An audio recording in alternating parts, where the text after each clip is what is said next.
Scene 5. The Spirit of Christmas Yet to Come. Scrooge is entirely alone for a long moment. He is frightened by the darkness and feels it approaching him. Suddenly he stops, senses the presence of the third spirit, turns toward him, and sees him. The spirit is bent and cloaked. No physical features are distinguishable. "You are the third." The spirit says nothing. "The ghost of Christmas yet to come." The spirit says nothing. "Speak to me. Tell me what is to happen. To me, all of us." The spirit says nothing. "Then show me what I must see." The spirit points. Light illuminates the shadows of Scrooge's house. "I know it. I know it too well. Cold and cheerless. It is mine."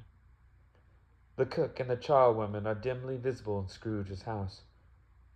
"What is—" "There are thieves! There are thieves in my rooms!" He starts forward to confront them, but the spirit beckons for him to stop. "I cannot. You cannot tell me that I must watch them and do nothing. I will not. It is mine still." He rushes into the house to claim his belongings and to protect them. The two women do not notice his presence. "He ain't about, is he?" The charwoman laughs. "Poor old Scrooge has met his end." He laughs with the charwoman. "And time for it, too. Ain't been alive indeed for half his life."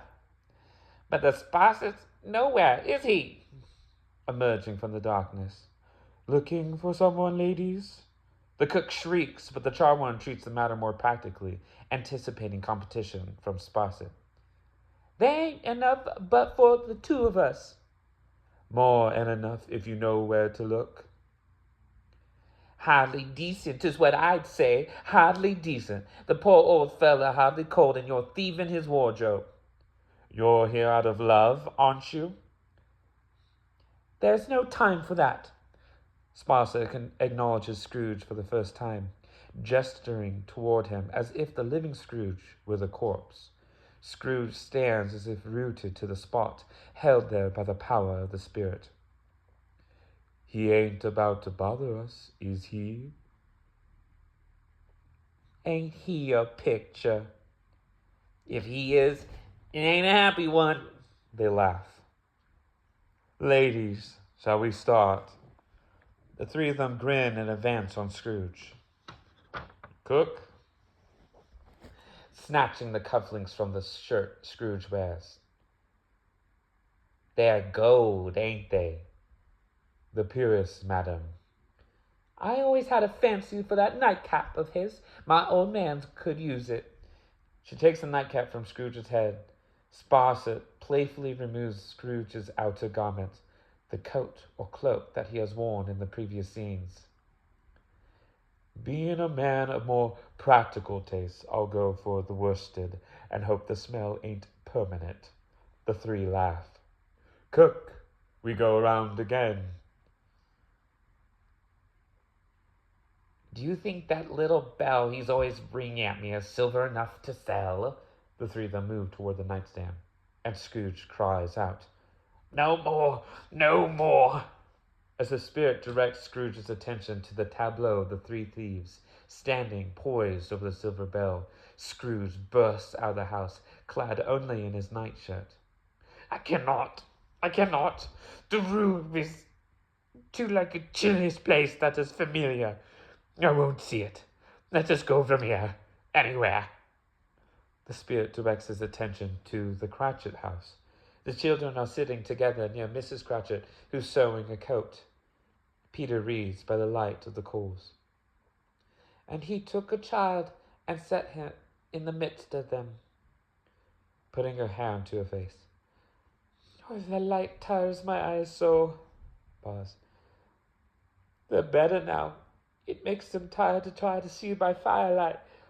And I wouldn't show red in eyes to your father when he comes home for the world. It must be near his time now. Past it, I think, but he walks slower than he used to. these last few days, Mother. I have known him to walk with Tiny Tim upon his shoulders very fast indeed. She couches herself, then hurries on. But he was very light to carry, and his father loved him, so that it was no trouble. No trouble. She hears Bob Cratchit approaching. Smiles, everyone smiles. My dear Peter, he greets the other children by their real names. How's it coming? Handing him the coat. Nearly done? Yes, good. I'm sure it'll be done long before Sunday. Sunday? You went today then, Robert? Yes, it's all ready. 2:00, and a nice place. It would have done you good to see how green it is, but you'll see it often. I promised him that I would walk there on Sunday. Often. We mustn't hurt ourselves for it, Robert. No, he wouldn't have wanted that. Come now, you won't guess who I've seen. Scrooge's nephew, Fred, and he asked after us, and he said he was heartily sorry, and to give his respects to my good wife. How he ever knew that, I don't know. Knew what, dear? Why, that you were a good wife. Everybody knows that. I hope they do. Heartily sorry, he said, for your good wife, and if I can be of service to you in any way. And he gave me his card. That's where I live. And Peter, I shouldn't be at all surprised if he got you a position. Only hear that, Peter. And then you'll be keeping company with some young girl and setting up for yourself. Oh, go on. Well, it will happen one day, but remember, when that day comes, as it must, we must none of us forget poor Tiny Tim and his first parting in our family. He died? No. He steps back and the scene disappears. He moves away from the spirit. Scene 6. Scrooge's conversion. Because he would not. No, you cannot tell me that he has died, for that Christmas has yet to come. I will not let it come. I will be there. It was me. Yes, and I knew it and couldn't look. I won't be able to help. I won't. Spirit, hear me. I am not the man I was. I will not be that man that I have been for so many years. Why show me all of this if I am past all hope? Assure me that I yet may change the shadows you have showed me. Let the boy live. I will honor Christmas in my heart and try to keep it all the year. I will in the past, the present, and the future. The spirits of all three striving in me. I will not shut out the lessons that they teach me. Oh, tell me that I am not too late. Blackout. When the lights come up again, Scrooge is in bed. The third spirit has disappeared. Scrooge awakens and looks around his room. The curtains. They are mine and they are real. They are not sold, and they are here. I'm here. The shadows to come may be dispelled. They will be. I know they will be. He dresses himself hurriedly. I don't know what to do. I'm as light as a fairy feather, as merry as a boy again. Merry Christmas, Merry Christmas, a Happy New Year to all the world. Hello there. Oh, hello. What day of the month is it? How long did the spirits keep me? Never mind. I don't care. He opens the window and calls to a boy in the street below. Yo, what's the day? Eh? What's the day, my fellow? Today? Why, Christmas Day? It's Christmas Day. I haven't missed it. The spirits have done it all in one night. They can do anything they like. Of course they can. Of course they can save Tim. Hello, my fine fellow. Hello. Do you know the Poulters in the next street at the corner?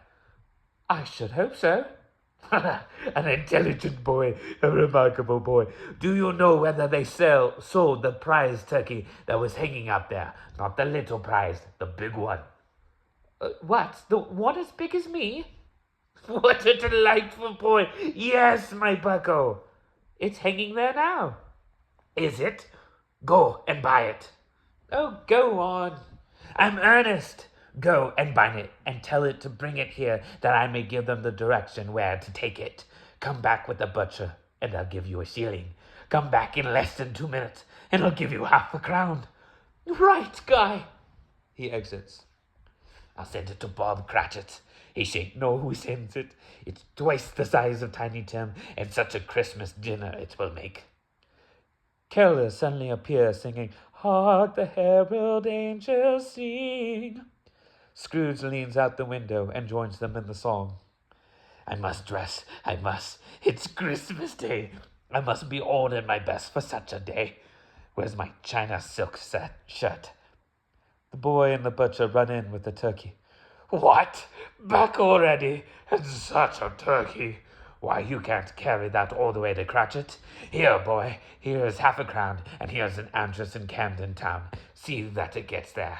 Here, money for the cab, for the turkey, and for you, good man. The boy and the butcher, delighted, catch the money and run out. Scrooge sees the gentleman visitor walking by the window. Hello, sir. Gentleman visitor, looking up sadly, less than festive. Hello, sir. My dear sir, how do you do? I hope you succeeded yesterday. It was very kind of you to stop by to see me. Mr. Scrooge? Yes, that is my name, and I fear it may not be pleasant to you. Allow me to ask your pardon, and will you have the goodness to add this? Throws him a purse. To your good work. Lord bless me!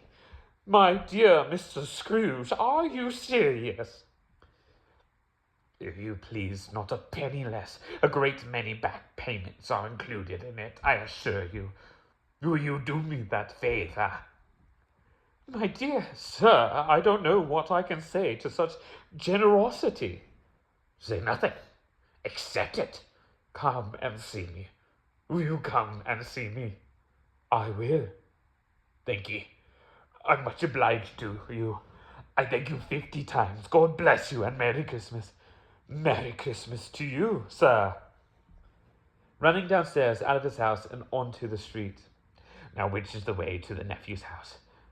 Girl. Appearing immediately. Yes, sir. Can you find me a taxi, miss? I can, sir. A coachman appears, handing the coachman a card.